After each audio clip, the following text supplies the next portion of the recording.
आज नाचे के मौका पारा मिली, साल भर बाद मौका दोबारा मिली।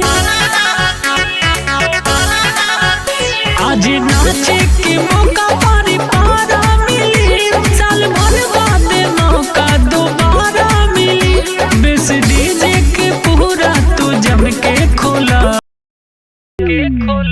आज पार्टी पूजा जी के घर पे होला, हैप्पी बर्थडे टू यू सब मिलके बोला। आज पार्टी पूजा जी के घर पे होला, हैप्पी बर्थडे टू यू सब मिलके बोला।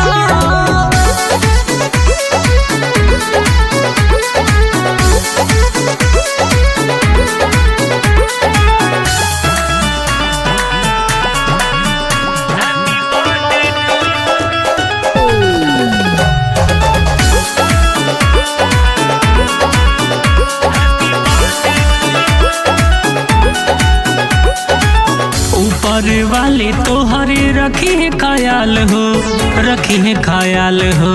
इहे दुआ बाकी जिया 100 साल हो, जिया 100 साल हो। भगवान के तू बन के अमानत रहो, रह सुखी सदा तू सलामत रहो। नाचे गाँव घर नाचे टोला। आज पार्टी पूजा जी के घर पे होला, हैप्पी बर्थडे टू यू सब मिलके बोला। आज पार्टी पूजा जी के घर पे होला, हैप्पी बर्थडे टू यू सब मिलके बोला।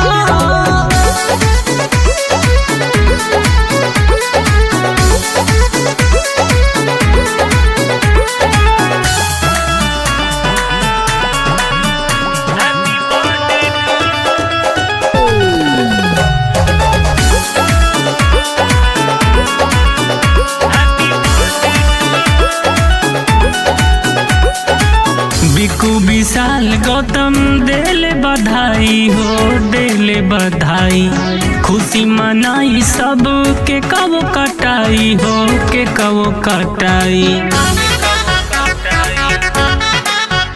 आज खुशी में शामिल परिवार रही हो, आज के दिन हमेशा यादगार रही हो। डीजे पर लहे लहे सबे डोला। आज पार्टी पूजा जी के घर पे होला, हैप्पी बर्थडे टू यू सब